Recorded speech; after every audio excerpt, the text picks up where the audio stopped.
আসসালামু আলাইকুম রহমতুল্লাহ। সুপ্রিয় দর্শক, 5 সেপ্টেম্বর 11 দলীয় জোট লং মার্চের একটা ঘোষণা করেছে। তারা লং মার্চ করবে ঢাকা থেকে চট্টগ্রাম। 11 দলীয় ঐক্যের ডাকে আমাদের উল্লেখযোগ্য অনেকগুলো গণদাবি আদায়ের লক্ষ্যে আমাদের 3 দফা কর্মসূচি, সভা সমাবেশ, বিক্ষোভ, জেলা উপজেলা মহানগরীতে গোল টেবিল, আলোচনা সভা, প্রচার প্রোপাগান্ডা, অনেক কর্মসূচি আমরা করেছি। চতুর্থ রাউন্ডে এসে আমরা লং মার্চের কর্মসূচি 11 দলের পক্ষ থেকে ঘোষণা করা হয়েছিল। সেই লং মার্চের কর্মসূচি আগামী 5 সেপ্টেম্বর থেকে ইনশাল্লাহ শুরু হবে। আমরা আজকে প্রেস ব্রিফিং করছি এই লং মার্চ 11 দলীয় ঐক্যের, কিন্তু এটা বাস্তবায়নের জন্য জামাত ইসলামের যে প্রস্তুতি, দল হিসেবে 11 দলের শরিক দল হিসেবে জামাত ইসলামের প্রস্তুতি সম্পর্কে আপনাদেরকে আমরা জামাত নেতৃবৃন্দের পক্ষ থেকে, আমির জামাতের পক্ষ থেকে আমরা আপনাদেরকে অবগত করাবার জন্য আজকের এই প্রেস ব্রিফিংয়ের আমরা আয়োজন করেছি। বিভিন্ন সময় 11 দলের প্রেস ব্রিফিং হয়েছে, 11 দলীয় প্রস্তুতি আপনারা জেনেছেন। আগামীকাল আবার 11 দলের শীর্ষ নেতাদের মিটিংয়ে এসব বিষয় নিয়ে আবার আলোচনা হবে। 5 তারিখ পর্যন্ত দফায় দফায় নানান সময় আমরা আমাদের সিদ্ধান্তগুলো, প্রস্তুতিগুলো আপনাদেরকে ইনশাল্লাহ অবগত করব 11 দলীয়ভাবে। আজকে আমরা জামাত ইসলামীর কেন্দ্রীয় প্রস্তুতি সম্পর্কে আপনাদেরকে একটু আমরা অবহিত করছি।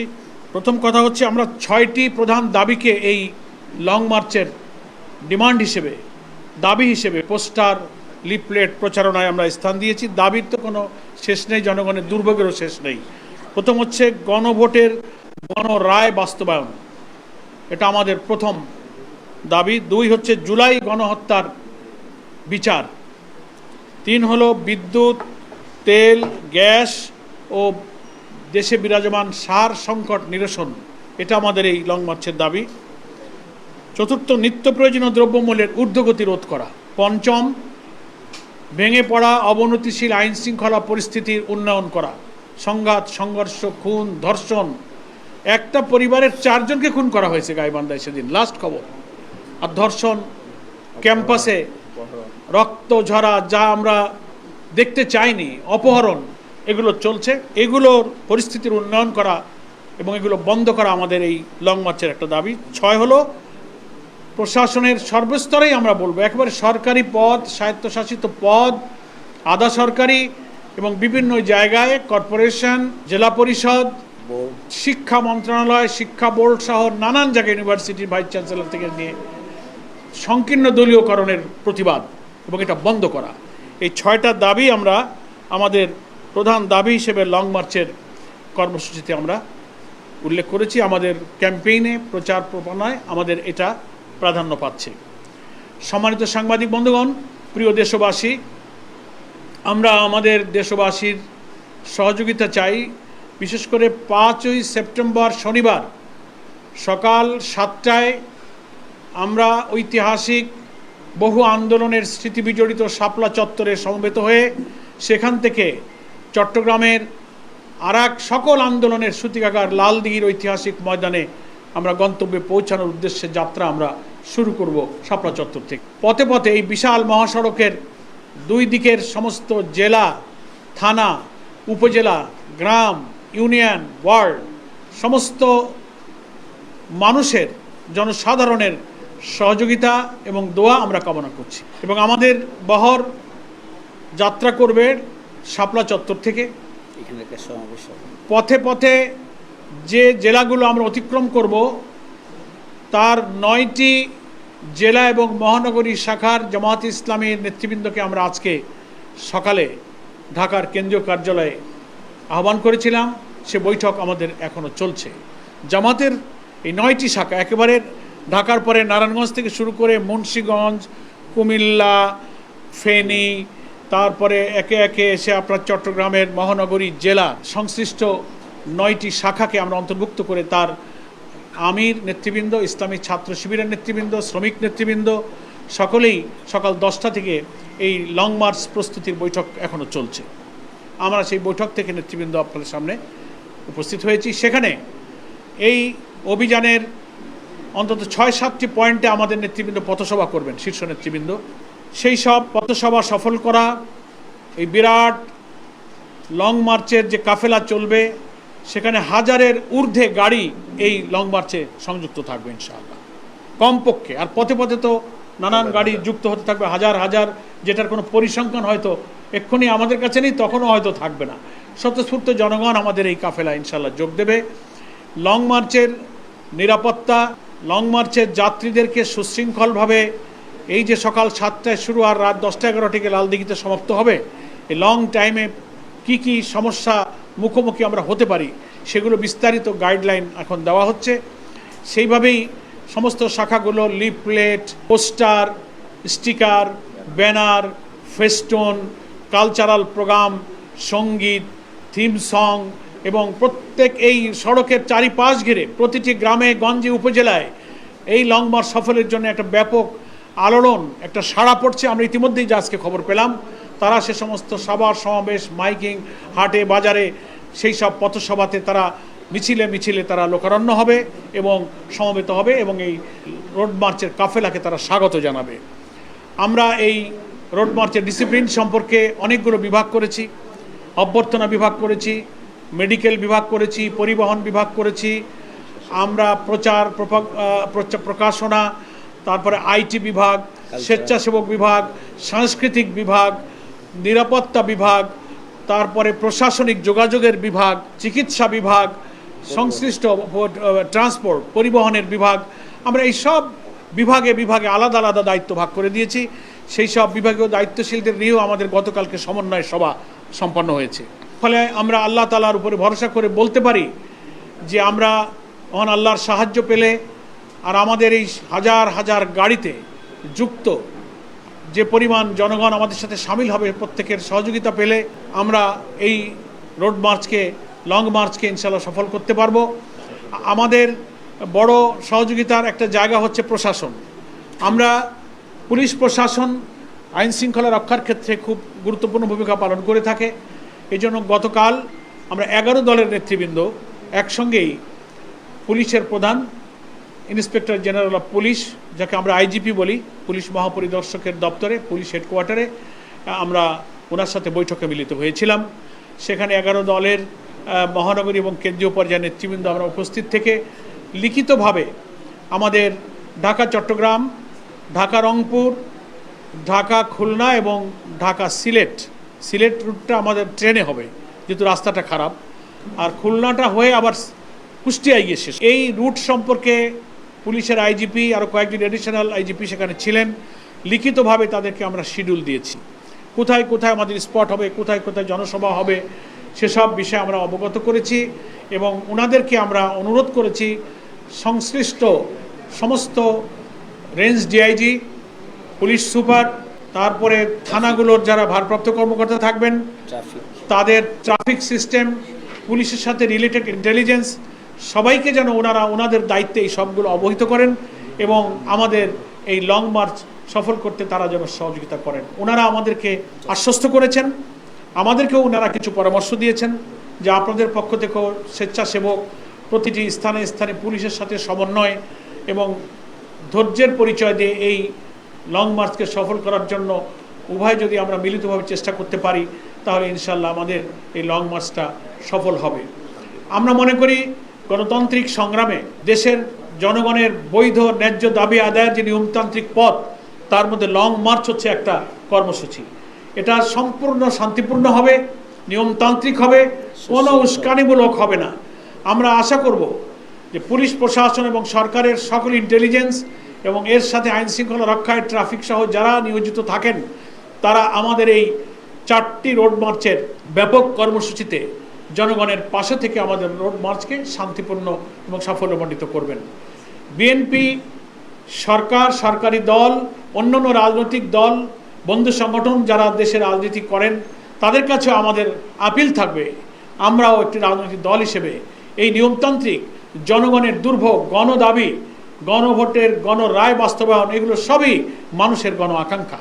এই পূরণের দাবিতে আশা করি অন্যান্য রাজনৈতিক দল, 11 দলের বাইরে যারা আছেন তাদেরকেও আমরা আন্তরিকভাবে সহযোগিতা কামনা করি, তাদের দোয়া কামনা করি।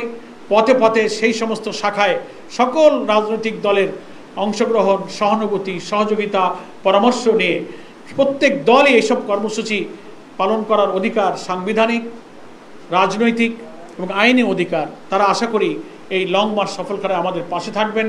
আমরাও জামাত ইসলামী অতীতে প্রত্যেক দলের এরকম অন্যান্য কর্মসূচিতে আমরাও কিন্তু সকল বন্ধু সংগঠনের সহযোগিতামূলক কর্মসূচি ভূমিকা আমরাও পালন করে থাকি। সেজন্য আমরা মনে করি ত্রয়োদশ জাতীয় সংসদ নির্বাচনের পর নির্বাচিত সরকারের বিরোধী দল হিসেবে 11 দিন ঐক্যের সবচেয়ে বৃহৎ একটি রাজনৈতিক প্রথম কর্মসূচি এই লং মার্চ। আশা করি এই লং মার্চে প্রশাসন, সরকারি দল সকলেই গণতন্ত্রের প্রতি শ্রদ্ধা রেখে ভিন্ন মত এবং দলের প্রতি পরমত সহিষ্ণুতার যে মহান আদর্শ আমরা লালন করি গণতন্ত্রে, তার প্রতি শ্রদ্ধাশীল হয়ে এই লং মার্চকে তারা সাহায্য করবেন, পরামর্শ দেবেন। ইতিহাসে, রাজনীতিতে এটা একটা পরমত সহিষ্ণুতার একটা নজির হয়ে থাকবে। আমরা সকলের প্রতি কৃতজ্ঞ থাকব। এবং এই লং মার্চ চলাকালে ঢাকা চট্টগ্রাম মহাসড়ক জুড়ে ডবল রোড আছে। আমরা ট্রাফিক এবং পুলিশের সাথে কথা বলেছি, একটা রোড দিয়ে আমরা যাওয়ার চেষ্টা করব, একটা রোডকে আমরা ফ্রি রাখার চেষ্টা করব, যেন সাধারণ মানুষের পরিবহন যানবাহন চলাচলে বিঘ্ন না ঘটে। তবুও এত বড় হাজার হাজার গাড়ির একটা বহর যখন রাস্তার একটা অংশ দিয়ে যাবে, তবুও কিছুটা কোথাও কোথাও যাত্রা বিরতি হবে, পথসভা হবে, তখন কিছু সময় সেখানে দাঁড়াতে হবে। কিছুটা যানজট যে হবে না তা নয়। এই জন্য দেশবাসীর কাছে শাপলা চত্বর থেকে নিয়ে লালদিঘি পর্যন্ত এই অঞ্চলের রাস্তার দুধারের সব মানুষ, যানবাহন, দোকানদার, ফেরিওয়ালা, রিক্সাওয়ালা, দিনমজুর যারা ব্যবসা করবেন, এই লং মার্চ সফল করার প্রয়োজনে দেশ, জাতি, গণতন্ত্রের সাথে যাদের একটু কষ্ট হবে, একটু যানজট হবে, একটু ভোগান্তি যদি হয়, আমি জামাত ইসলামীর পক্ষ থেকে তাদের সবার কাছে আগাম ক্ষমা চেয়ে নিচ্ছি। তাদের কাছে আগাম ক্ষমা সুন্দর দৃষ্টিতে দেখার জন্য জামাতের পক্ষ থেকে তাদের কাছে আমি ক্ষমা প্রার্থনা করছি আগামভাবে। এবং আশা করি তারা আমাদের এই লং মার্চের সকল কাজে, অতীতের জনগণের সংগ্রামে, দাবি আদায়ের সংগ্রামে, ন্যায্য সংগ্রামে যেমন আপনারা অনেক স্যাক্রিফাইস করেছেন, নিজের প্রয়োজন স্বার্থকে কিছুটা স্যাক্রিফাইস করে হলে আমরা জাতির স্বার্থে ঊর্ধ্বে ধরেছি, এটাও জনগণের সেই স্বার্থের সাথে সংশ্লিষ্ট মনে করে আপনারা এই লং মার্চকে আপনারা সফল করলেন। এই আহ্বান আমরা আজকে এই গণমাধ্যম কর্মীদের মাধ্যমে দেশবাসীর কাছে, আমরা মিডিয়ার কর্মীদের কাছে আমাদের স্পেশাল সহযোগিতার আবেদন যে আমরা আপনাদের প্রতি চিরকৃতজ্ঞ যে প্রতিটি সংকটকালে দেশের জন্য, জাতির জন্য, ইভেন জামাত ইসলামী সহ বিভিন্ন সময়ে যারা গঠনমূলক রাজনীতি করেছে, আপনারা তাদের জন্য কলম ধরেছেন। আপনাদের প্রিন্ট, ইলেকট্রনিক মিডিয়া এবং সোশ্যাল মিডিয়া, যেভাবে এখন মিডিয়াতে যে পরিসর বৃদ্ধি পাচ্ছে, সবারই কিন্তু অনেক ইতিবাচক ভূমিকা, সহযোগিতা আমরা পেয়েছি।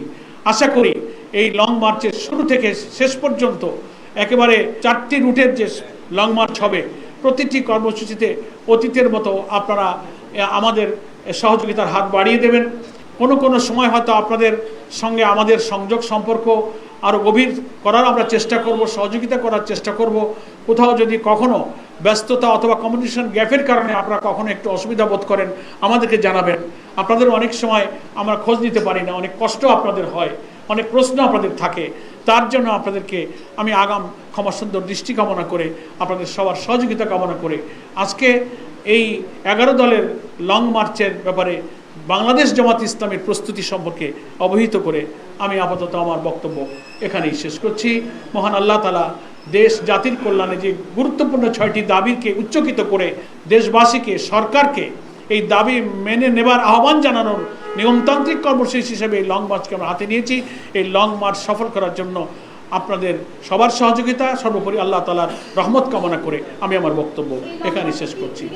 আলহামদুলিল্লাহ, আমাদের কাছে শেষ পর্যন্ত এই পর্যন্ত এরকম কোনো আশঙ্কা বা অন্য ধরনের কোনো নেগেটিভ কোনো খবর, ইনফরমেশন আমাদের কাছে নাই। ধন্যবাদ। পূর্বের কিছু ইনস্ট্যান্স আপনারা পেশ করেছেন, এটার জন্য আমরাও দুঃখিত। কালকে যখন আমরা পুলিশ হেডকোয়ার্টারে এসব নিয়ে প্রায় ঘণ্টাখানেক আলোচনা করেছি, এই সব প্রসঙ্গগুলো এসেছে। ওনারা আশ্বস্ত করেছেন যে ইনশাআল্লাহ আমরা উভয় দিকে যদি কোঅপারেটিভ থাকি তো এইসব প্রবলেম ইনশাআল্লাহ হবে না।